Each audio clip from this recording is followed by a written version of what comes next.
Kadalasan, nag-o-overthink tayo tungkol sa maraming bagay. Naisip na natin ang worst possible scenario bago pa man yon mangyari. Pero paano pala kung mali naman ang iniisip natin at nag-o-overthink lang tayo para sa wala? Dear Amihan Stories presents I Love My Kuya's Best Friend. Written by Smiling Ace.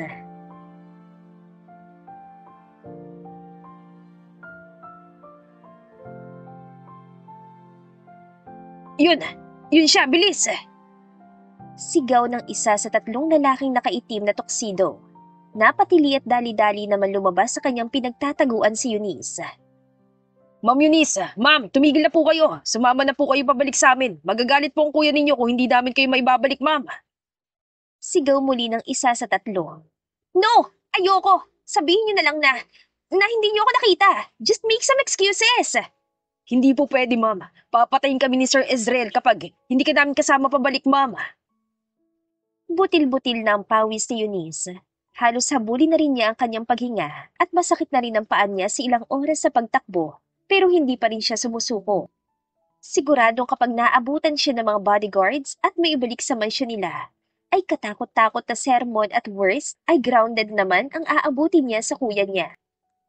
Tumakas na naman kasi siya para makipag-meet sa mga kaibigan niya at mag-bar.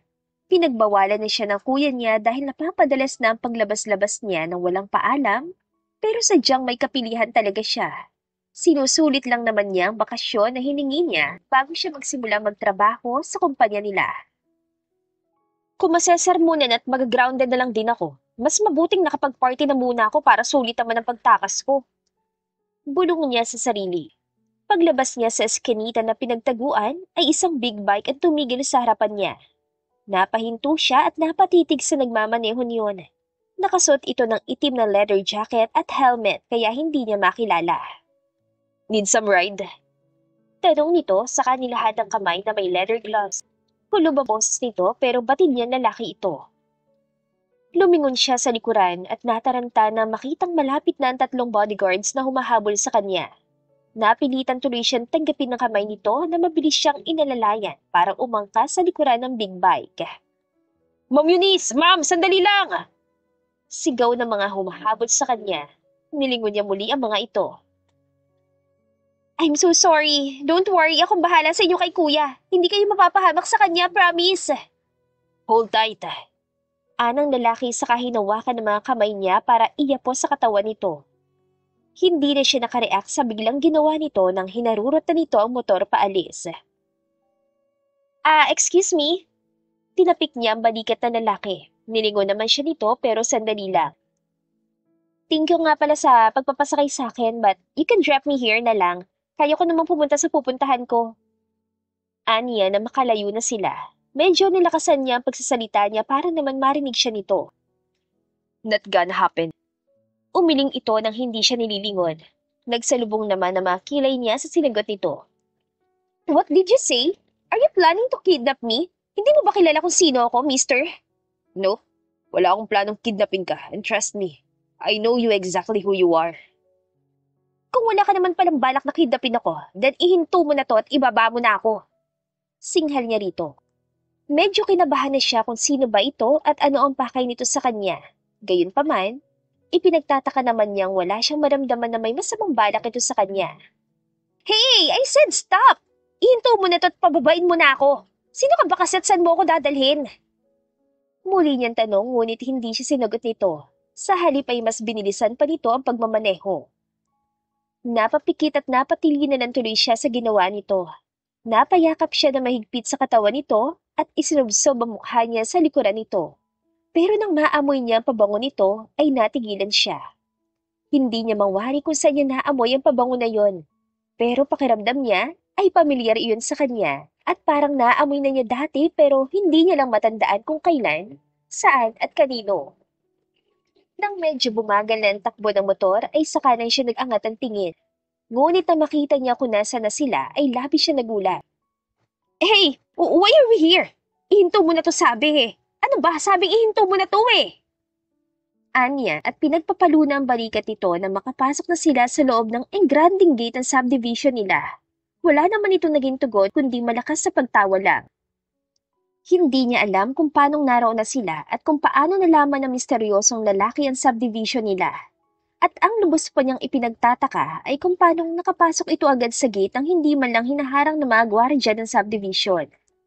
Sobrang higpit pa naman sa subdivision nila dahil mga mayayamang pamilya nakatira doon.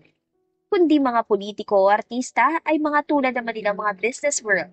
Lalo tuloy lumakas ang kutob niyang kilala nga niya ang lalaki. Nang makita na niya ang bukas na gate ng kanilang mansyon, ay napakagat siya sa ibabang labi niya.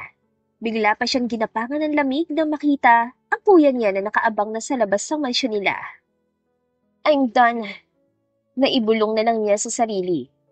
Bagsak ang mga balikat niyang bumaba mula sa motor nang tumigil ito sa mismong harap ng kuya niya na naka-cross arms at malamig ang titig sa kanya. Nakasuot pa ito ng itim na business suit at salamin. Mukhang kauuwi pa lang mula sa trabaho. Kuya, good evening kuya. How are you? Kakarating mo lang galing sa work? Painosente niyang wika at humalik pa sa pisngi nito pero hindi naman nagbago ang reaksyon nito. Mag-uusap tayo, Eunice. Mariing nito bago bumaling sa lalaki nakamotor. Thanks for bringing her home, Chris. Mabilis na napalingon si Eunice sa lalaki nang marinig ang pangalang binigkas ng kuya niya. Malita bagay bro. Sabi ko naman sa'yo, alam ko kung saan maabutan yung pasaway na yan eh. See? Naiuwi ko agad. Sabi nito pagkahubad ang suot nitong helmet. Christoph? Gulat at nananaking mga mata na bulalas ni Eunice na makita ang best friend ng kuya niya. Wow Christoph na lang talaga ngayon. Hindi ka na marunong magkuya bubwet. Nakangisi itong bumaba mula sa motor at lumapit sa kanila. Christoph, ikaw nga! What are you doing here? Anya at dinamba ito ng mahigpit na yakap. Bakit? Bawal na ba ako rito sa Pinas? Citizen pa rin naman ako rito Parang ilang taon lang nawala eh. Silly. Kailan ka pa dumating? Dito ka na ba ulit? Muli niyang tanong bago bumitaw sa pagkakayakap dito. Yup. Pahinga muna ako sa big screen sa Hollywood. Nagpaalam muna ako sa mga managers ko na babalik dito sa Pilipinas. Sunod-sunod ng mga nakaraang taon na mga project and concert tours ko doon. Medyo na ma-burnout na ako, so I need to breathe. Kaya umuwi muna ako dito. So, I'm back. Nakangising sagot nito. Natulala na lang si Eunice na hindi pa rin makapaniwala na nasa harapan niya si Christoph. Best friend ng Kuya Ezreal niya si Christoph Guarin mula pagkabata dahil ang pamilya nito ay pamilya nila ay malapit na magkaibigan at business partners. Kaya lumaki na rin siya na itinuturing din ito na parang kuya. Pero simula na magdalaga siya, ay nagbago ang pagtingin niya rito. Mula sa kilala at mayamang pamilya si Cristo. Pagmamay-ari ng pamilya nito ang Guarin Airlines na pinamamahalaan na ngayon ng nakatatandang kapatid nito. Pero kahit na nasa business world ang linya ng pamilya nito, mas pinili pa rin ni Christoph ang showbiz. Dahil noon pa man ay pangarap na nito ang maging isang hinahangaang superstar. Mahusay naman kasi talaga ito sa pag-arte, lalo na sa pagkanta at magsasayaw. Multi-talented ika nga. Noong mga bata pa nga sila, ay palaging na kay Christoph ang spotlight kaya hindi na nagtataka si Eunice na ngayon ay isa na itong hinahangaang modelo at superstar sa loob at labas ng bansa. Halos 8 taon din itong hindi nakauwi ng Pilipinas dahil sa Amerika na ito naglagi dahil sa karir nito. Nakakausap naman nila ito kahit papano sa video call pero abala naman ito palagi kaya ngayon ay sobrang saya niya na nasa harapan na niya ito ulit. I'm so happy to see you again pero visit ka talaga. Hindi ka nagpakilala na ikaw pala yan at inuwi mo pa ako rito. Kinabahan pa ako kanina, akala ko makikidnap na ako. Nasayang ang effort ko sa pagtakas Anya at pinagpapalo ito ng maalala ang ginawa nito. Sorry, naabutan ko ang kuya mo na sumisigaw sa mga bodyguards niyo kanina pagkarating ko dito. Tumakas ka na naman daw para mag-party so nag-insist na ako na hanapin ka at iuwi. Naiiling na sagot nito habang natatawang sinasalaga mga hampas niya. That's enough, Eunice. Pumasok ka na sa loob. Huwag mo nang dagdagan pang stress at sakit ng ulo ko ngayon. Please lang. Napahinto si Eunice sa pagpalo kay Christoph at hinarap ang kuya niyang parang konting pitik lang sa teka nito ay sasabog na. Kahit ang gusto niya pang makipagkwentuhan kay Christoph ay wala rin siya nagawa kundi pumasok at umakyat sa kanyang kwarto. Pagdating sa kwarto niya, ay pabagsak siyang humiga sa queen-size bed niya na parang starfish. Sa halip na magmaktol sa epic fail na pagtakas niya at sa sakit ng paa na inabot niya, nakuha niya pang ngumiti ngayon at parang lumulutang pa siya sa alapaap sa ligayang nararamdaman. Hindi nga ako nananaginip. Nandito nga si Christoph. Grabe, ang laki ng iginawa po niya. Mas gumawa pa siya lalo ngayon. Parang baliw niyang wika sa kisame na may malaking ngiti. Nahugot lang sa pagdidaydream si Eunice na makarinig ng 3 sunod-sunod na katok sa pinto niya. Bumangon agad siya at pinagbuksan ng kuya niya. Yes, my handsome brother. Si Christoph ba nandyan pa? Where is he? Tanong niya na ubod laki ang ngiti. At manglalabas sa sanis siya nang harangin siya nito. Wala na siya. Pinauwi ko na muna. And you, pumasok ka. Mag-uusap pa tayo. Sagot nito at itinulak siya ng bahagya papasok. You did it again, Eunice. Hindi ka na ba talaga makikinig? You're already 23 yet. You're still acting like a spoiled little brat. Kailan ka ba matututo? Gusto mo bang iparating ko pa to kina mama at dad? No, kuya. Please, huwag mo sabihin sa kanila. Mabilis niyang pakiusap saka kumapit sa braso nito. Ayaw kasi niya ma-disappoint ang mga magulang nila sa kanya. And why shouldn't I? Ang sakit na ng ulo ko sa'yo, Eunice. Hindi ka na nakikinig sa akin. Maybe kina mom and dad, makikinig ka na. I'm sorry, okay? I just wanna have some fun, kuya. Stressful ang buong past years ko sa university. Ngayon lang ako bumabawi. Hindi ko ba deserve yun? I graduated with flying colors pa. Palibasa, wala ka pa ring love life kaya ang gloomy mo. You're 30 na kuya. Go find a girl na nga para naman hindi mo na ako laging sinusungitan. My personal life has nothing to do with this, Eunice. Naiiling at humihilot sa sentido nitong tugon. Look, hindi kita pinagbabawalan na lumabas at mag-enjoy, okay? Pinagbigyan nga kita sa hiling mo na magpahinga muna after graduation bago ka magsimula magtrabaho, right? Ang akin lang, makinig ka naman sa akin. Ako ang nandito kasama mo. Of course, responsibility kita kung may mangyari sa'yo sa labas. Pinoprotektahan lang kita, okay? Hindi mo ako kalaban dito, Eunice. Napayuko na lang siya matapos marahang tumango. Ramdam naman yan sinseridad ng kuya niya. Gusto lang siya nitong protektahan na natural lang dahil babae siya at kaisa-isang kapatid pa nito. Sa California na kasi nag-i-stay ang Mami Criselda at Daddy Eragon nila. Sila magkapatid lang ang naiwan sa Pilipinas. Ang Kuya Ezreal niya, kanyang kasalukuyang CEO ng Hernandez Corp na nangungunang automotive company sa bansa. At siya naman ay bumalik ng Pilipinas after gumraduate ng Business Administration sa California para tulungan ng kuya niya sa company nila. Pero pagdating niya ay humiling muna siya ng pahinga bago magsimula sa trabaho na pinagbigyan naman ito. I'm sorry kuya, promise hindi na ulit mangyayari to. Last na talaga to. Sinsero niyan sabi bago yumakap dito. Glad to hear that. Anang kuya niya. Pwede ka naman lumabas basta magsasabi ka lang sa akin at dapat may kasama ka. Hindi ka pwedeng mag-party na walang kasamang bantay. But I'm still grounding you for 2 weeks. Hindi ka natatakas para mag-party or else. Makakarating na ito kina mom and dad. Am I making myself clear? Defeated na tumango si Eunice.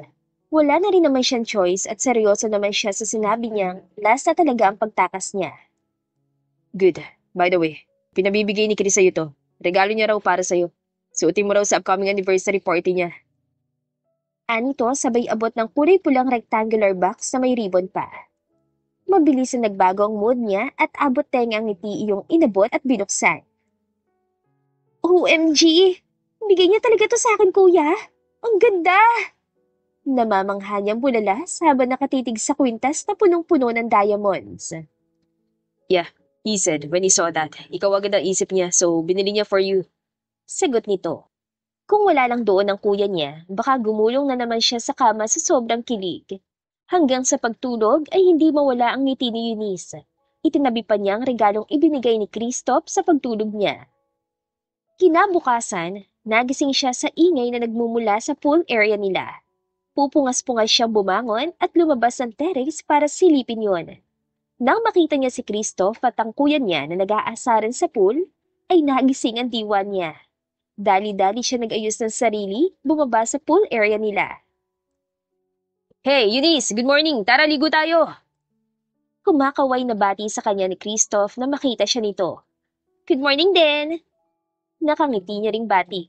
Lumapit siya sa kuya niya nakatayunan sa gilid ng pool at humalik sa pisngi nito. Morning. Kumain ka na ng breakfast? Tanong nito sa kanya. Not yet, kuya. How about you? Hindi ka ba pupunta ng company ngayon? How can I go? May buwisitan dumating. Sagot ng kuya niya at tumingin kay Christoph na nagtatampisaw sa pool. Lumapit si Eunice sa gilid ng pool kung saan nakasandal si Christoph. Umupo siya sa gilid at isinawsaw ang paa sa tubig. Ang aga mo naman yatang bumisita, Christoph. Nakangiti niyang sabi. Grabe kayo magkapatid ah. Why do I feel like I'm not welcome here anymore? Madramang sabi nito. Magaling ka ngang actor, but I'm sorry to tell you, hindi na yan gagana sa amin. Umahon ka na. Breakfast ready. Singit naman ng kuya niya.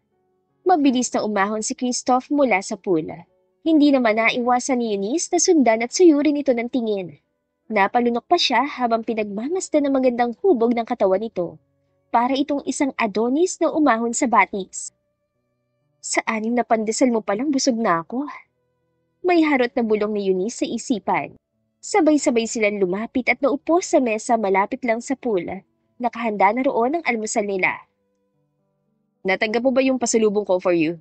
Pinabot ko sa kuya mo kagabi kasi hindi ka na bumaba. Tanong ni Christoph habang sila'y kumakain. Tumango naman siya. Yap, binigay ni kuya sa akin kagabi. And I super love it. Thank you so much. Nice. Buti naman nagustuhan mo. I wanted to wear it for my anniversary party this coming Saturday, okay? It's my 10th year anniversary in showbiz at special ang araw na yun. Dito ko lang isa-celebrate yun kaya hindi pwedeng mawala kayo doon.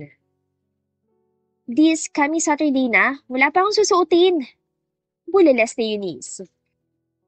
Ang Kuya Ezreal naman niya na nasa tabi ay tahimik lang na kumakain at nakikinig. Thursday pa lang naman ngayon. I'm sure magagawa niyo agad ang paraan yan. You're A. Hernandez after all. Kibit balikat lang na tugon ni Cristo. I think, tatawagan ko na lang agad si Donna later for my gown. Ako na rin ang bahala sa susuotin mo, kuya. Wait, ano ba ang team ng party mo? Tanong niya. Masquerade ball. Sagot naman ito. Glitch. Kumentong singit ng kuya niya na nauwi na lang sa bardagulan ng mga ito. Buong maghapon ay nasa mansyon lang nila si Cristo. Hindi na pumasok sa trabaho ang Kuya Ezreal niya at siya naman ay halos hindi umalis sa tabi ni Cristo. Sa tagal nilang hindi nagkita-kita dahil sa dami ng pinagkaabalahan nito sa Amerika bilang artista, ay marami-rami rin silang napagkwentuhan. Nagpaalam lang ito bandang hapon nang tawagan nito ng organizers para sa party nito. Kinabukasan na inasikaso agad ni Eunice sa mga susuotin nila ng kuya niya. Naging abala ang araw ng Biyernes para sa kanila, lalo na kay Cristo na hindi na nakadalaw sa kanila dahil sa paghahanda sa party nito. Laman nga ng balita, hindi lang ang pagbabalik nito sa bansa, kundi pati ang darating na anniversary party nito na naging hot topic agad sa news at mga social media platforms. Pagdating naman ng Sabado, magkasama dumating sina Eunice at ang kuya niya sa venue ng party. Sa labas pa lang ay kitang-kita ng engranding selebrasyon at maraming media na kinocover ang naturang event. Marami ring dumalo ng mga kilalang personalidad sa loob at labas ng bansa. Ilang mga reporters at photographers muna ang dinaanan nila kasama ng ilang sandaling pagtigil nila para makipag-usap sa mga nakakasalubong nilang mga bisita bago sila nakapasok sa loob. Pasikat talaga tong si Chris kahit kailan. Dinig ni Eunice na bulong ng kuya niya. Nakahawak siya sa braso nito at kapwa sila nakasuot ng eleganteng damit at maskara na angkop lang sa tema ng party. What can you expect eh? Sikat naman talaga siya, kuya. Komento niya habang iniikot ang mata sa paligid. Nagsimula rin agad ang party na pinasimula ng performance ni Christoph.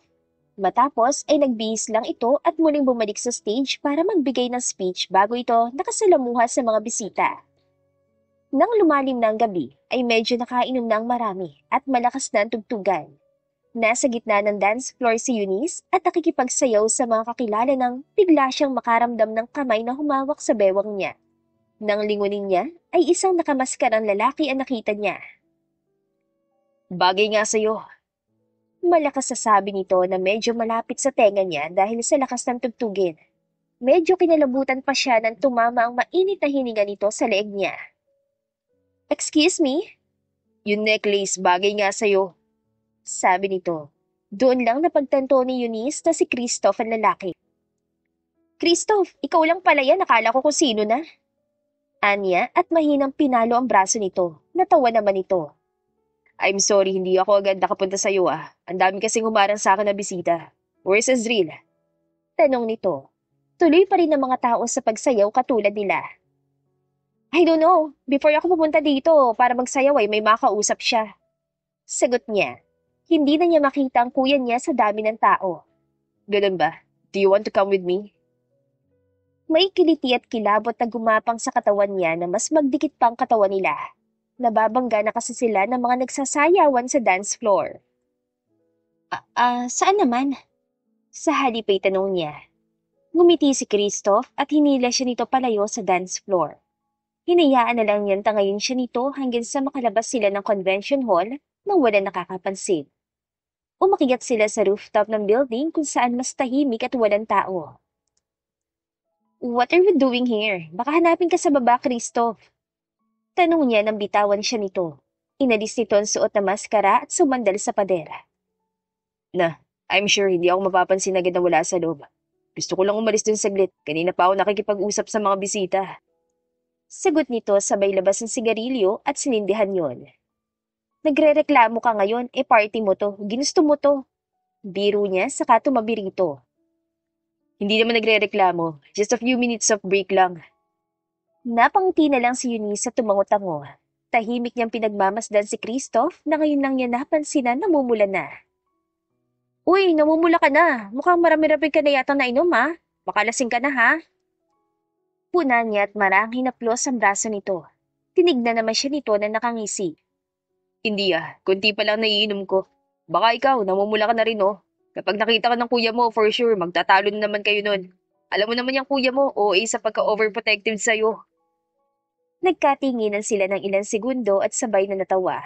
Kasunod nun ay sandaling nakakabiing katahimikan. Ingay lang ng tugtugin mula sa party ang ingay na namamagitan sa kanila. Hindi naman may paliwanag ni Eunice kung bakit bigla siyang kinabahan. Medyo awkward na ang nararamdaman niya na katahimikan kaya't sinubukan niyang basagin na yon. Nang tignan niya si Christoph, ay nagulat pa siya nakatitig din pala ito sa kanya. You're so beautiful, Eunice. Bigla at wala sa hulog nitong sabi, natameme siya. Ang kaba na nararamdaman niya ay mas lalong lumakas habang magkatitigan ng kanilang mga mata. Lasing ka na nga, Christoph. Binobola mo na ako eh. No, of course not. I'm just telling the truth, okay? Maganda ka naman talaga. Maganda ka na noon pero mas maganda ka palalo ngayon. Sabi nito nang walang pagbitaw ng tingin sa mga mata niya. Napalunok na lang si Eunice nang lumapit pa ito. Yumuko ito ng bahagya sa kanya at dinampian ng mga daliri nito ang suot niyang kwintas na regalo nito. You know what? When I first saw this necklace, ikaw agad na naisip ko. Sabi nito. Sabi ko, siguradong babagay ito sa'yo, kaya't binili ko agad. Hindi naman ako nabigo. Sobrang ganda nga sa'yo. Dagdag pa nito at ngayon sa mga mata na niya nakatitig. Nang mga oras na yon ay halos mabingi na siya sa lakas ng tibok ng puso niya. Ramdam na niya ang unting-unting paggupo sa kanyang init. Hanggang sa nagulat na lang siya nang bigla na lang siyang sinunggaban ng halik ni Christoph. Hindi agad siya nakareact sa pagkabigla pero nang makahuma ay tila nadala na rin siya at tumugod na sa halik nito. Hanggang sa mas naging mapusok pa ang halikan nilang dalawa. Nakaliyad na sa pader si Eunice at impit na humahalinghing habang naglalakbay ang mga maiinit at mapupusok na halik ni Christoph sa kanyang leeg. Pero bago pa mauwi sa mas mapusok at mas mainit pang tagpo ang nangyari sa kanila, ay naputol na yon dahil sa malakas na tunog ng cellphone ni Christoph sa bulsa nito. Mabilis na naitulak ni Eunice si Christoph na matauhan siya. Kapwa sila hingal at namumula na magkatitigan. I think kailangan na nating bumalik sa loob. Baka hinahanap na ako ni Kuya. Nauutal niyang sabi at umiwas ng tingin dito. Yeah, I think you're right. Tumango na lang siya at walang salita na naunan lumakad pabalik sa loob ng party. Halo-halo ang emosyon na nararamdaman niya at ang mga naglalaro sa isipan niya ng mga sandaling yon. Ni hindi na nga niya namalayan ang mga sumunod na nangyari at kung paano sila nakauwi ng kuya niya sa pagkalutang ng isip niya. 5 araw ang lumipas pero sariwa't hindi pa rin makalimutan ni Eunice ang nangyari. Sa tuwing maaalala niya mainit na halikan nila ni Kristo ay hindi niya maiwasang mag-isip ng kung ano-ano. Hindi na kasi nakabisita si Christoph matapos ang party nito dahil kabi-kabila ng mga show at interviews na ginawa nito. Kaya wala pa itong malinaw na paliwanag sa nangyari. Wala rin naman siya lakas ng loob pa nakausapin ito kahit sa chat man lang. Dahil baka nga dalala ng alak kaya siya nahalikan nito na tinugon naman niya. Kaya para maiwasan ang pag-iisip ng kung ano-ano, ay inabala na lang niya ang sarili sa pag-aaral ng mga dapat niyang gawin sa kumpanya nila. Sa susunod na linggo kasi ay magsisimula na siya sa trabaho bilang bagong advertising executive sa company nila. Abala siya sa pagbabasa ng mga documents sa kwarto niya na may kumatok sa pinto. Ma'am Eunice, ma'am, pasensya na po sa istorbo pero nandito po si Sir Christoph. Sabi ng kasambahay mula sa labas. Nang marinig niya ang pangalan ng lalaki ay dali-dali siyang tumayo at binuksan ang pinto ng kanyang kwarto. Nasaan po siya? Tanong niya. Nasa living area na po, ma'am. Nasa hagdan pa lang siya pababa ay kinakabahan na siya. Hindi niya alam kung paano ito haharapin matapos na nangyayari pero mas gusto naman niya makita ito at maliwanagan. Pagdating niya sa living area ay nakita niya nga ito na nakaupo sa couch. Nakayuko ito sa cellphone nito kaya hindi siya agad napansin. Christoph, tawag niya rito. Mabilis naman itong tumingin sa kanya at tumayo. Eunice, hi. Hi Ren, tugon niya. Kahit hindi nila sabihin ay ramdam nila ang bahagyang awkwardness sa isa't isa. Si Kuya ba sa mo? Wala kasi si Kuya Azrael ngayon dito. May mahalagang business meeting siya ngayon. Oh, no. Actually, ikaw talaga ang sadya ko, Eunice. Pwede ba tayo mag-usap? Sure. Saan mo ba gusto mag-usap? Dito na lang ba o doon na sa gazebo? Pwede ba sa entertainment room nyo na lang? Tagal ko na rin hindi nakakapasok doon eh. Nakangiting nito. Pagdating naman doon ay game console agad ang binuksan ni Christoph. Naglaro ito ng ilang minuto habang siya naman ay tahimik lang na nanonood dito. I miss this room. Dami ko memories dito kasama kayo. Nakangiting sabi nito matapos ang ilang minutong paglalaro. Napangiti naman siya at inalala ang mga panahon ng mga bata pa sila. Oo nga, natatandaan ko pa noon. Ayaw niyo ko isali ni Kuya sa nilalaro ninyo dahil hindi pa nakakahawak ng controller ang isa sa inyo. Kaya tatakbo ka agad kay Tito Eragon para magsumbong. Ang ending, kayong dalawa na lang ni Tito maglalaro tapos kami ni Ezreal. Magmumukmuk na lang sa sulok. Spoiled ka kasi. Hoy, hindi kaya. I may be the princess of this mansion pero hindi naman ako spoiled brat, no? Natawa na lang silang dalawa sa mga laalang binabalikan nila. Ilang sandali pa ay pareho silang natahimik at nagkatinginan. Ah, sorry nga pala kung hindi ako nakabisita rito after ng party. Ang dami ko kasing inasikaso nitong mga nakarang araw. Anito, umiling naman siya. Ayos lang naman, naiintindihan naman namin yon. You're a superstar now kaya nakadikit sa pangalan mo salitang busy. Sagot ni Eunice. And besides, naging busy rin naman kami nitong mga nakarang araw lalo na ako. Pinag-aralan ko na kasi ang hahawakan kong posisyon sa company namin. Next week kasi magsisimula na ako magtrabaho. I see. Mabuti naman kung ganun. Kaya pala hindi ka tumawag o nag-chat man lang. Sabi naman ito na ngiti na lang ang naging sagot niya. Muling namagitan ng katahimikan sa kanilang dalawa. Nagpapakairamdaman sila kung sinong unang magsasalita o magbubukas ng topic tungkol sa nangyari sa party. Sandali lang din naman ay nagsalita na rin si Kristo. Eunice, about din sa nangyari nung anniversary party ko. I just wanted to say sorry kung nabigla kita. Panimula nito. Pasimpleng huminga naman na malalim si Eunice. I understand. Nakainom ka rin naman noon kaya I'm sure na hindi mo yung sinasadya. Sabi niya na halos hindi makatingin dito. Actually, kahit na nakainom na ako that night, alam ko pa rin ang ginagawa ko. And that kiss. I meant that kiss, Eunice. Parang tumigil ng ilang sandali ang pagtibok ng puso niya. You meant that kiss? Paniniguro niya at tumango naman si Kristo. Eunice, I can explain it to you, okay? Just listen to me first. Anito saka lumapit sa tabi niya. Huminga ito ng malalim at hinawakan ng kamay niya. Titig na titig ito sa mga mata niya na parang nangungusap. At ang sunod na sinabi nito ay lalong ikinabigla niya. I like you, Eunice. Gusto na kita noon pa. Not as little sister, but more than that. Pag-amin nito. Nagsimula ako makaramdam ng pagkagusto sa'yo when you're 15.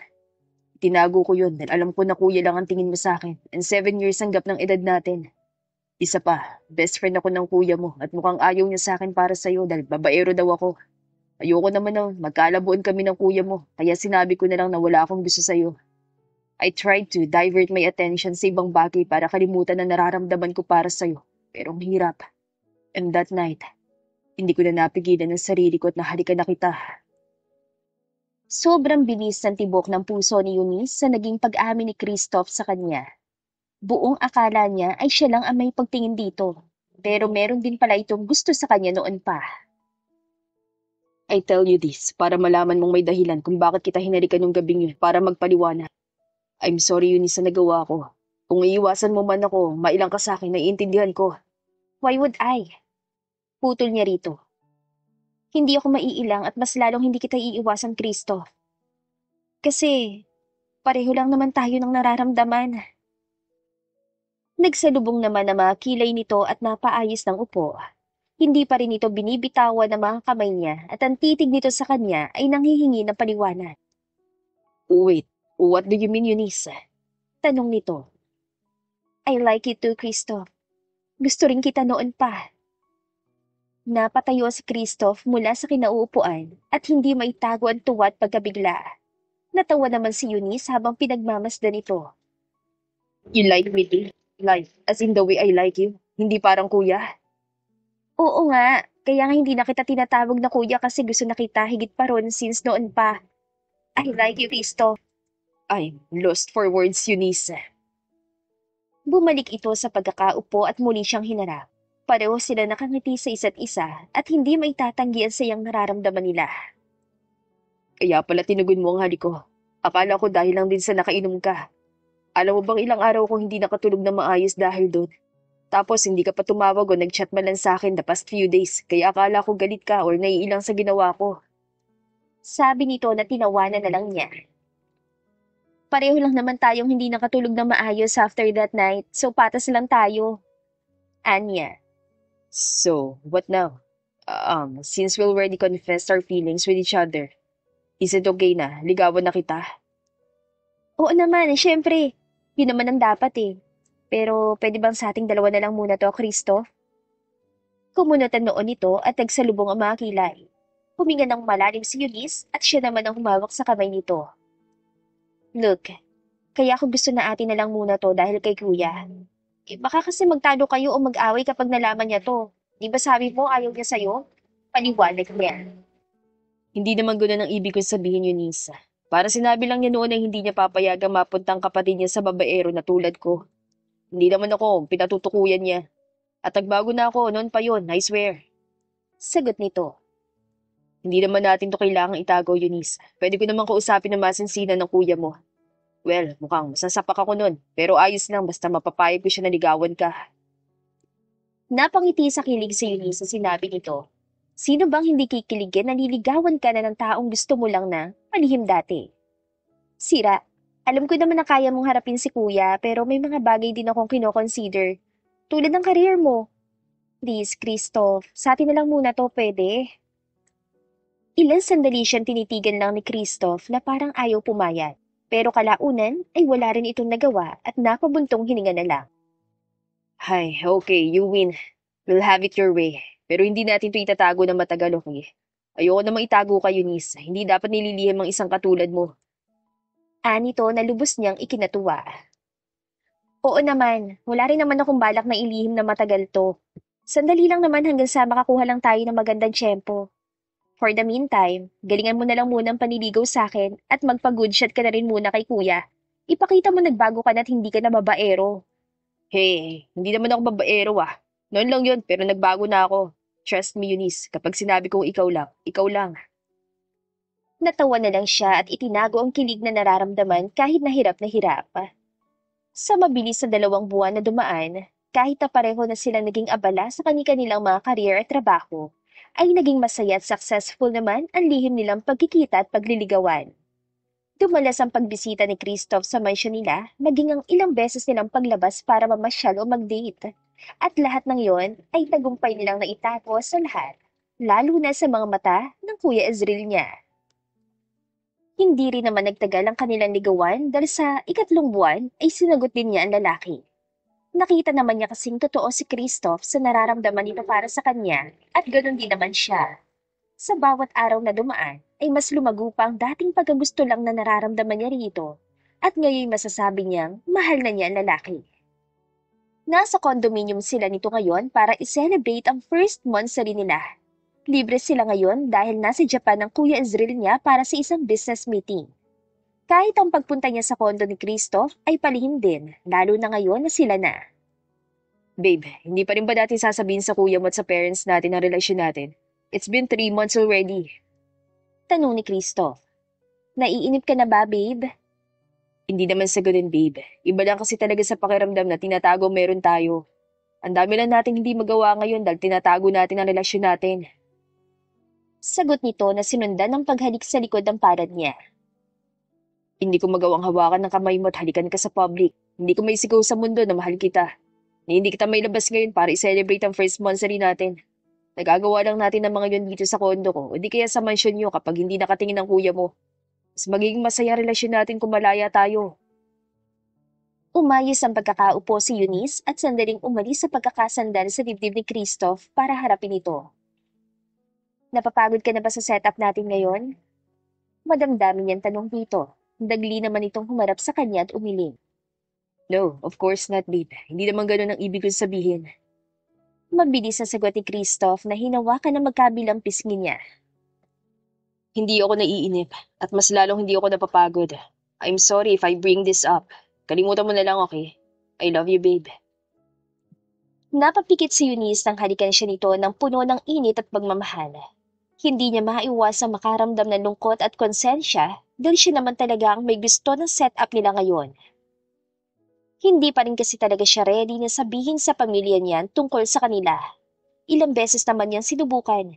Sa tuwing kausap nga niya mga magulang niya through video call, ay nagtatangka na siya magsabi pero palagi napanghihinaan siya ng loob. Gustong-gusto na rin naman niyang magawa ang mga gusto rin ni Christoph. Sino ba naman ang magiging masaya sa relasyong itinatago? Pero wala pa kasi talaga siyang sapat na lakas ng loob at tapang para ipaalam sa lahat ng meron sila. Lalo na sa katayuan ni Cristo.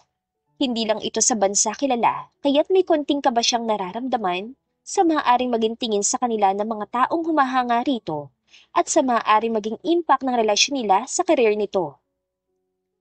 I'm sorry, Christoph. I'm sorry kung nahihirapan ka sa setup natin ngayon at nagiging unfair ako sa'yo. No, babe. You shouldn't be sorry. Huwag na natin pag-usapan, okay? I understand you. What important to me now is our love for each other. Napakaswerte talaga niya kay Christoph dahil napaka-understanding at mapagmahal nitong boyfriend. Thank you for being such a patient and understanding boyfriend, babe. I promise, susubukan ko nang sabihin kinamamang relasyon natin. Huwag mo na masyadong isipin yun, babe. Naiintindihan din naman kita kung hindi ka pa handa sa ngayon. Just don't pressure yourself, okay? Kung hindi mo pa talaga kaya, it's okay. Hindi naman ako nagmamadali. Ang swerte ko talaga sa'yo, babe. Gwapo, talented na, mabait at understanding pa. Nakangiti na niyang sabi at tiningala ito. Sinalubong naman siya na matamis at malapad ang ngiti nito. Sobrang swerte mo nga talaga, kaya dapat wag mo na akong pakawalan. Biro nito na ikinatawa na niya. Sino naman nagsabi na papakawalan pa kita? Not gonna happen. Never. That's what I'm talking about. Don't worry, dahil ako rin naman. Ang laki ko ng tanga kung pakakawalan pa kita, babe. Sabi rin ito at unti-unting inilapit ang mukha sa mukha niya. Napapikit na lang si Eunice nang siilin siya nito na mainit na halik. Marugdog naman niya iyong tinugon hanggang sa mapahiga na siya sa couch at umibabaw na ito sa kanya. Hanggang sa mas lumalim at uminit pa ang kanilang halikan. At nang gabing yon, Isinuko ni Eunice ang sarili ng buong buo sa unang pagkakataon kay Kristo. Kinabukasan ay masakit ang katawan ni Eunice nang siya'y magising. Nakangiwi siyang bumangon, hawak ang bewang niya, at maingat at sumandal sa headboard ng kama. Wala si Christoph sa kanyang tabi at tanging makapal na comforter lang ang nakatakip sa kanyang hubad na katawan. Nang maalala niyang mainit na tagpong pinagsaluhan nila kagabi at kung anong oras silang natapos, ay halos magbaga sa init ang mukha niya. Iyon ang unang beses na isinuko niya ang kanyang sarili sa isang lalaki. Nagkaroon naman na siya ng mga past relationships pero wala ni isa sa mga naging boyfriends niya ang pinagbigyan niya makuha siya. Noon pa man kasi ay ipinangako na niya sa sarili na ibibigay lamang niya ang sarili sa lalaking nakikita niyang magiging asawa niya.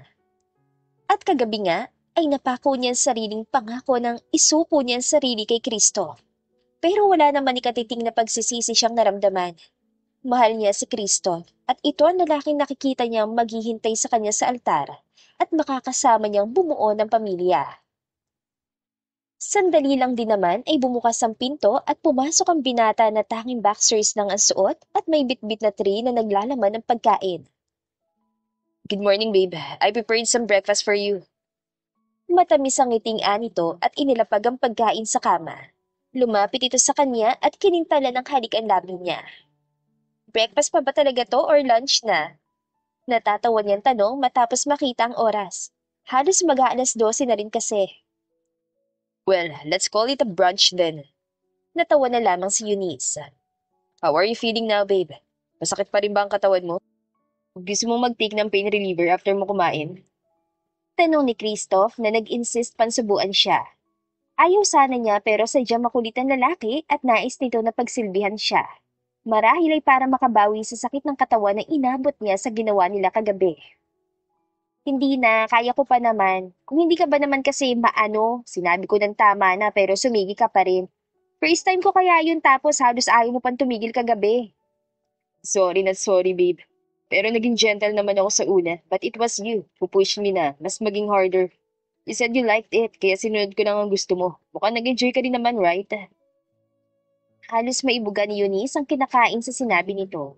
Tatawa-tawa naman siyang inabutan agad ni Christoph ng orange juice nang masamid siya at sunod-sunod na inubo. Visit ka? O, wala akong natatandaan na sinabi ko yun. Huwag kang gumawa ng kwento, Christoph, ha? Nahihiya at pulang-pula mukha niyang giit. I have evidence, Your Honor. May video po ako ng buong pangyayari. Pagbibiro pa ni Christoph na lalong ikinapula ng mukha niya. What the? Nag-video ka habang... Babe, chill lang. I'm just joking, okay? Wala pong video. Siguraduhin mo lang talaga ha, hindi ka na talaga makakaulit sa akin, Christoph. I swear, babe. Binibiro lang kita. Ang cute mo kasi kapag naiinis. I love you. Malambing itong yumakap at humalik-halik sa mukha niya. Nainis naman siya sa sarili dahil bawat dampi ng halik nito sa kanya ay nabubura ang inis niya rito.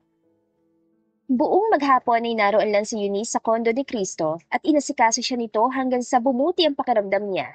Gumaan naman kahit na papaano ang pakiramdam niya matapos magbabad sa bathtub pero medyo makirot pa rin ang katawan niya. Kinagabihan, habang tahimik siya nakaupo sa couch at pinapanood si Christoph mula sa kitchen ng kondo nito na nagpe-prepare ng hapunan, ay nagring ang cellphone niya. Napalunok agad siya na makita na ang kuya niya ang caller. Hello, kuya?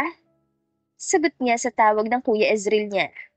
Where are you, Eunice? Baka sabi sa company hindi ka raw pumasok ngayong araw at hindi ka rin daw umuwi sa bahay sabi ng mga maids. Tanong nito sa striktong tinig. Kuya, nandito ako sa bahay ng friend ko. Oo, tama, ng friend ko. Nag-hangout kasi kami kagabi and since medyo naparami ang inom ko, dito na ako natulog sa kanila. Tapos pagising ko kanina, masakit naman ang ulo ko dahil sa hangover kaya hindi na ako nakapasok. I'm sorry, kuya. Halos dumugo ang ibabang labi niya sa mariin na pagkagat doon. Hindi iyon ang unang beses na gumawa siya ng alibay pero sobra-sobra siya nakokonsensya. Nadadagdagan pa yon na makita niya si Christoph na masayang naghahanda ng hapunan nila. Hindi na sana niya kailangan gumawa pa ng ganong kasinungalingan kung alam lang na mga ito ang totoong relasyon nila. I knew it. Hindi ka talaga maiiwan na mag-isa, Eunice. Nawala lang ako sandali, nagwalwal ka na. Anito, ramdam niya ang iritasyon sa boses ng kuya niya. And where the hell is that Christoph? Hindi ko siya makontak since last night. Sabi ko, bantay-bantayan ka habang wala ako. Kuya, huwag ka naman magalit kay Christoph. Baka busy yung tao sa kakasalanan ko naman to. I'm sorry kuya, ngayon lang naman to. I promise it won't happen again. Ano pa bang magagawa ko tapos na? You're such a pain in the neck, Eunice. Napangiwi na lang siya at muling humingi ng dispensa. By the way, nasabi na ba sa'yo ni na ma'am? Uuwi daw sila this month to celebrate their 32nd wedding anniversary. Baka next week darating na sila. Sabi nito na ikinatuwa niya. Talaga kuya? Gosh, I'm so excited! Hindi maitago ang galak niyang bulalas. Halos 2 taon na rin kasi niyang hindi nakasama ang mga magulang. Mula kasi na mag-decide ang mga ito na sa California na manirahan, ay bihira na lang kung umuwi ang mga ito. Last time na nakasama niya ang mga magulang ng matagal ay noong nag-aaral pa siya sa California. After nun, ay tuwing bibisita na lang sila doon ng kuya niya para makasama ang mga ito sa mga espesyal na okasyon. Matapos nila mag-usap ng kuya niya, ay muli siya napatingin kay Christoph na tapos na sa pagluluto. Naglalaro sa isipan niya ngayon ang pagbabalak na sabihin na sa mga magulang ang relasyon nila sa pagbabalik ng mga ito. Sana lamang ay sapat na ang lakas ng loob niya sa panahong yon. Makalipas ang ilang araw at sumapit din ang araw ng pag-uwi ng mga magulang nila. Kasalukuyang idinaraos ang selebrasyon para sa wedding anniversary ng mga ito sa kanilang mansyon na dinaluhan ng mga malalapit na kaibigan at kamag-anak ng kanilang pamilya. Thank you so much for coming here and celebrating with us tonight. Hindi ko na ito pahabain pa. Let's all enjoy the night. Nakangiting sabi ng hari ng mga Hernandez, ang dad niya na si Eragon. Nasa tabi nito ang mom niya na katulad nito ay masaya ring nakaharap sa mga bisita. Nakangiting nakatitig lang si Eunice sa mga magulang na kasalukuyang nakikipagkwentuhan sa mga bisita nang may naramdaman siyang humawak sa bewang niya. Hey, gorgeous. Mahinang bulong ni Christoph na nakatayo sa likuran niya. Christoph, akala ko hindi ka na makakarating. Bakit ba ngayon ka lang? Tanong niya rito nang harapin niya ito. I'm sorry, babe. Medyo tumagal kasi ang Zoom meeting namin ng manager ko at ng mga organizers ng benefit concert ko sa Davao. Tapos, naipit pa ako sa traffic, pero umabot naman ako, right? Akmang yayakap at hahalik na ito sa pisngi niya pero agad niyang pinigilan. Christoph, wag muna rito pwede. Ano kasi, maraming tao eh. Anya matapos tignan ng mga bisita. Sandaling nawala ang ngiti sa labi ni Christoph. Napabuntong hininga ito bago muling umiti at tumango. Para namang may kumukurot sa puso ni Eunice habang pinagmamasdan si Christoph. Nakangiti nga ito pero kita niyang hindi abot sa mga mata nito ang ngiting yun. Nasaan pala sina tito at tita? I wanna greet them. Hindi ako nakabisita rito ng mga nakarang araw. Baka magtampo ng mga yun sa akin kung hindi pa ako magpapakita. Tanong nito at iginala ang mga mata sa paligid. Nandun sila. Nung nakaraan ka pa nga nila hinahanap, sabi ko busy ka lang and they understand naman. Halika, samahan kita. Sabi niya at sinamahan ito kung nasaan ang mga magulang niya. Christoph, iho, mabutit nakarating ka. Magiliw na bati ng mom niya na makita't silang palapit. Of course, Tita Criselda. Hindi pwedeng hindi ako dumating. Baka magtampo ka na sa akin. Hindi na nga ako nakabisita rito nung dumating kayo eh. Pabirong sagot ni Christoph saka yumakap sa mami niya. We understand, Chris. Alam naman naming abala ka rin sa career mo. Komento naman ng dad ni Eunice. Naroon lang siya nakinig sa pakikipag-usap ng mga magulang niya kay Christoph. Halos tinuturing na ring parang tunay na anak ng mga ito si Christoph dahil noon ay halos sa mansyon na nila ito tumira. Maya-maya ay dumating at sumali na rin sa kwentuhan ng mga magulang at nakatatandang kapatid ni Christoph. Kasabay na mga ito ang Kuya Ezreal niya at ang girlfriend nito na kamakailan lang ipinakilala sa kanila. Tahimik lang na nakikinig si Eunice sa kwentuhan. Minsan ay siya magsasalita kapag tinatanong siya ng mga ito. Buong oras kasi ay naglalaro lang ang isipan niya sa pagpapalakas ng sariling loob kung paano kakausapin ang mga magulang tungkol sa relasyon nila ni Christoph. Dear, are you okay? Untag ng mom niya sa kanya. Medyo nagulat pa siya nang hawakan siya nito sa braso. Yes ma'am. I'm okay lang po. Agad niya sagot. You sure? Kanina pa kasi kita nakikitang tahimik at parang may malalim na iniisip. May problema ka ba, anak? May gusto ka ba sabihin? Natahimik sandali si Eunice at napatingin sa mga kasama nila sa mesa na nagkukwentuhan. Umalis sandali noong mga oras na iyon si Christoph kasama ang kuya niya para kumuha na maiinom. Tanging mga magulang lang nila na iwan sa mesa kasama siya. Nothing, mommy. I'm just a little bit tired. Siguro sa pagtulong ko sa pag-setup ng venue for tonight. But I'm okay, ma'am. Don't mind me. Sagot niya at itinago ang totoong nararamdaman sa peking ngiti. Tinitigan siya nito na masinsina ng ilang sandali, direkta sa kanyang mga mata. Medyo nailang si Eunice dahil pakiramdam niya ay binabasa nito ang nasa isip niya. Maya-maya ay ngumiti ito na matamis at hinawakan ang kamay niya. Kung ano man ang bumabagabag sa'yo o kung ano man yung hindi mo masabi. Whenever you're ready to talk, nandito lang ako, okay? Palihim siyang humugot ng malalim na paghinga. Kinagat niya ang loob ng pisngi niya para pigilan ang sarili na maluha. Pakiramdam niya kasi ay anumang oras, babagsak na mga luha niya. Nagpasalamat na lamang siya na may lumapit na mga bisita sa table nila para bumati sa mga magulang niya. Kaya't nagkaroon siya ng pagkakataon na tumayo at magpaalam na muna sa mga ito. Papasok na sana siya sa kanilang mansyon nang marinig niya si Christoph na tinatawag siya. Tumigil siya at hinarap ito. "Where are you going?" Tanong nito sa kanya. Sa loob lang." "Can we talk?" Natigilan sandali si Eunice sa kaseryosohan ni Christoph. Sa kabila ng masayang musika sa paligid at ingay ng mga bisita, ay mas nananaigan lakas ng kabog ng dibdib niya. Alam naman na niya ang pag-uusapan nila. "Sure, sa loob tayo." Aniya, saka naunang lumakad papasok. Tahimik naman sumunod sa kanya si Cristo hanggang sa makarating sila sa hallway na walang tao.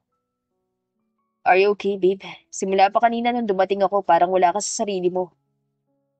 Tanong nito sa kanya. Lumapit pa ito at kinulong ang mga pisngi niya sa mga palad nito. Napapikit siya at hinawakan ang mga kamay ni Cristo. Humugot muna siya ng malalim na paghinga bago muling tumilat at tumitig sa mga mata nito. I'm sorry, Cristo. I think hindi ko kayang sabihin pa sa kanila ngayon." Sabi niya. Tulad ng inaasahan na niya, ay nakita na naman niya ang paglamlam ng mga mata nito. Nang ibaba ni Christoph ang mga kamay nito nakahawak sa pisngi niya, ay dali-dali niya yung kinuha. "Trust me, I tried to tell them since they came home. Ilang beses kong sinubukan na sabihin sa kanila kahit ngayon. But I still can't. Maybe we can try some other time, babe. Huwag lang nating isabay sa celebration ngayon, please." "Babe, tell me, what's the matter? Ano bang pumipigil sa'yo na magsabi sa kanila ng totoo? Napag-usapan naman natin to, right? Sasamahan naman kita. Dalawa tayong haharap sa kanila. Ano ba problema? Are you serious with me?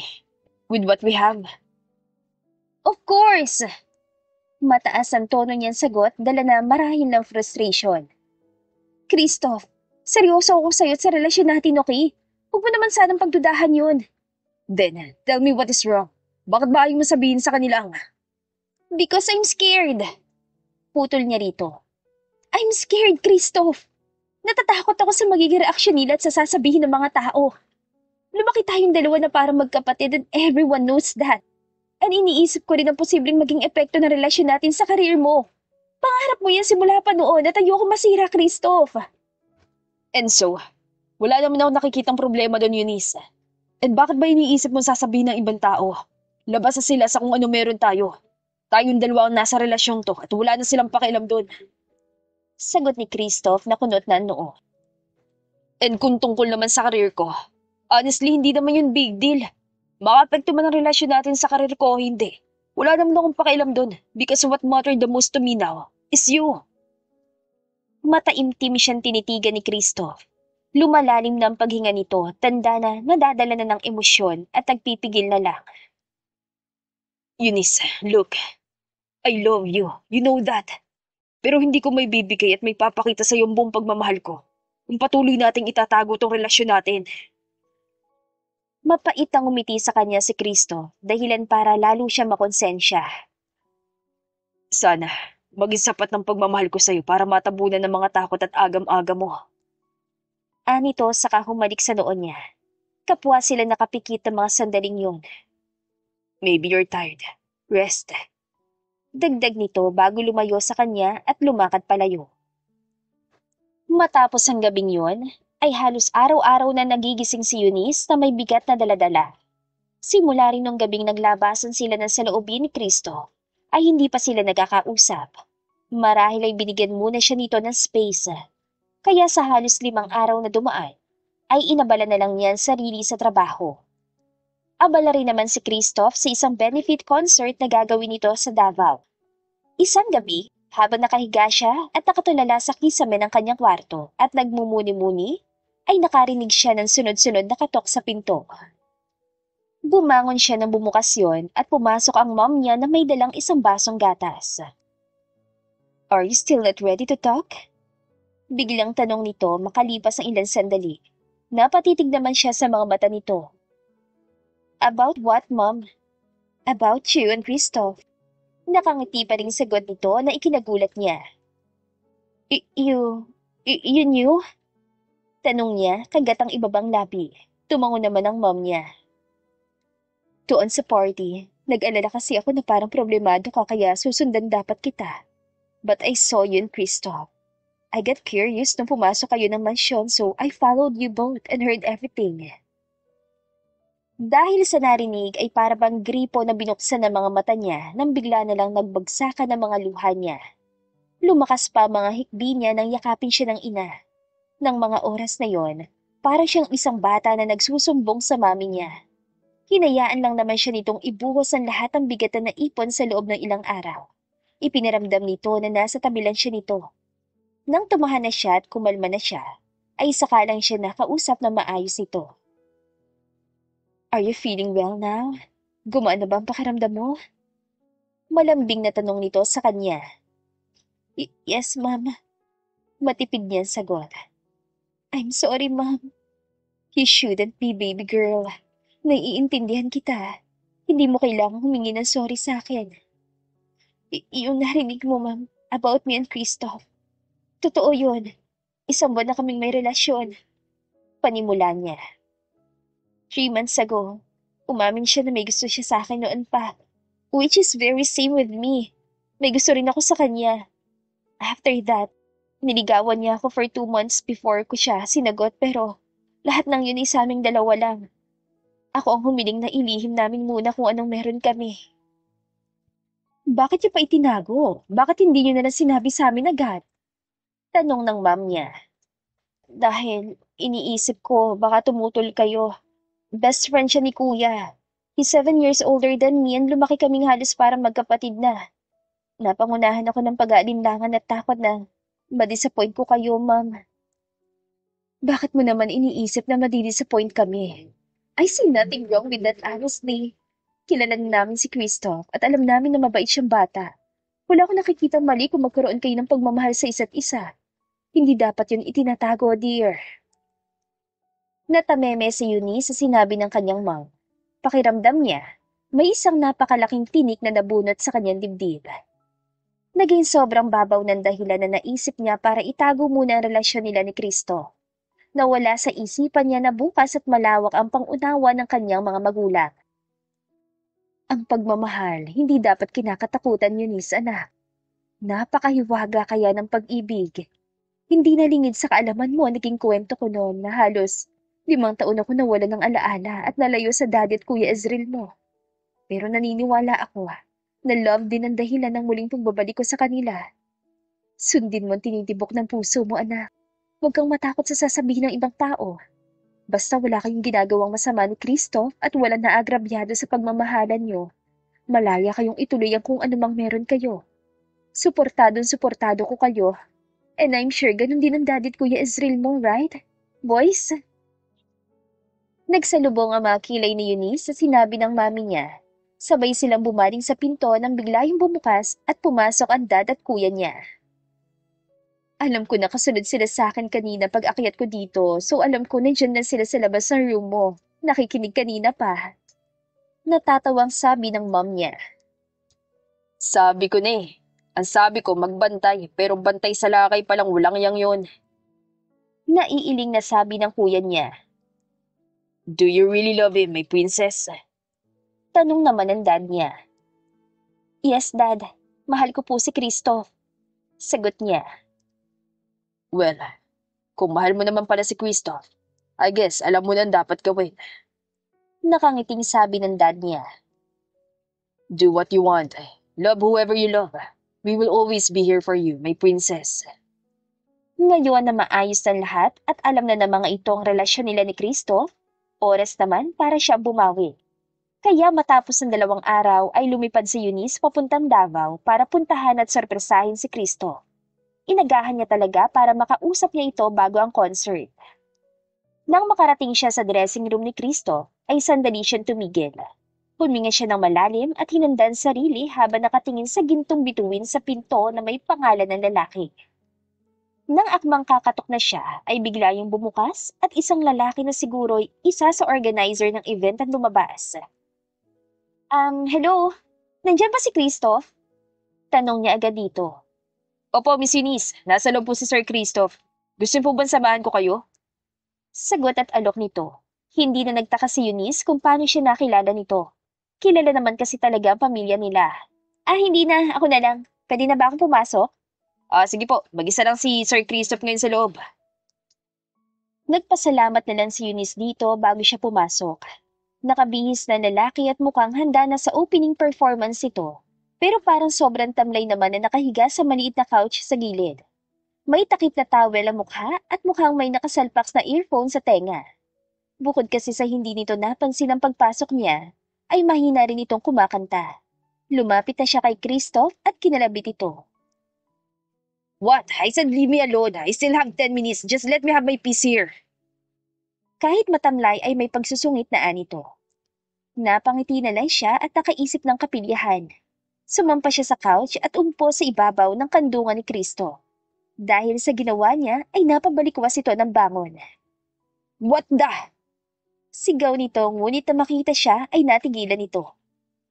Eunice? Hey, what are you doing here? I miss you, babe. Sabi niya at dinamba na mahigpit na yakap si Cristo. I miss you too, babe. What took you so long? Akala ko atras ka na. Madamdamin ding bulong nito sa kanya habang sila ay magkayakap. I'm sorry, but I'm here now and we can do whatever we want now. Sandali siyang inilayo ni Christoph sa pagkakayakap dito at tinitigan ng masinsinan. You mean, alam na nila?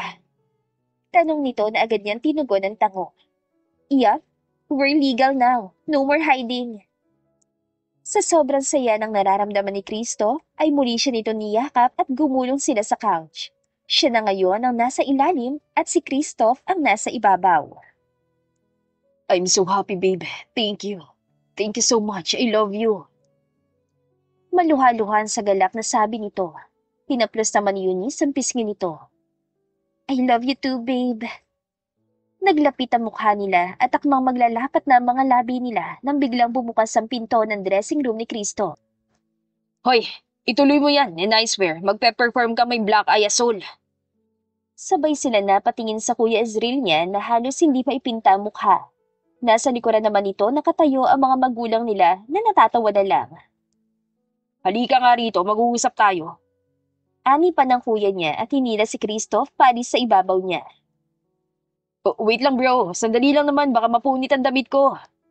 Daing naman ni Christoph nang kalad ka rin ito palabas na masungit at overprotective niyang kuya.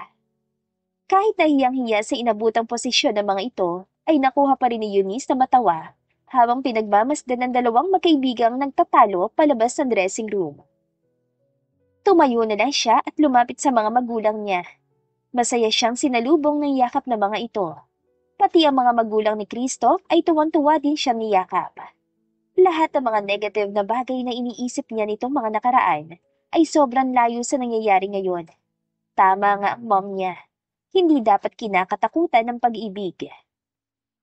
Sa mismong araw ng concert ni Cristo, ay inanunsyo nito sa lahat ang relasyon nila. Umani iyon ng iba't ibang reaksyon at mabilis na kumalat at naging usap-usapan. Pero ang lahat ng iyon ay hindi na pinagtutuunan pa ng pansin ni Eunice. Tulad ng sabi ni Cristo, sila naman dalawa magsasama sa relasyong meron sila. Sa mga nangyari ay maraming natutunan si Eunice. Natuto siyang maging matapang at matalino sa mga gagawing desisyon. Natutunan niya na ang pagpapadala sa takot at pag-iisip-isip ng mga bagay na hindi pa naman nangyayari ay walang magandang maidudulot. Wala namang nakakasilip ng bukas. Wala tayong alam sa kalalabasan ng anumang iniisip natin kung wala tayong gagawin. Marahil ay nakakatakot ang humarap sa isang tagpo na hindi natin alam ang kalalabasan. Pero kung may sapat kang tapang at inspirasyon na pinanghahawakan, maging sapat na dahilan na sana yon para sumubok. At para kay Eunice, never na niyang hahayaan ulit ang sarili na magpadala sa mga what-if sa kanyang isipan. Ngayon ay mabubuhay siyang palaging lalakad na buo ang loob. Hindi naging madali ang mga sumunod na buwan at taon sa relasyon ni na Eunice at Cristo. Marami pa ring pagsubok na dumaan, pero mas higit na marami naman ang masasayang alaala na nabuo nila na nagpatatag pa sa kanilang relasyon hanggang sa sila ay ikasal at maging ganap ng mag-asawa. The End. Kung nagustuhan ninyo ang aming istorya, ay huwag kalimutan na mag-like at subscribe. Mag-iingat po tayong lahat. To God be the highest glory. Hanggang sa muli, paalam!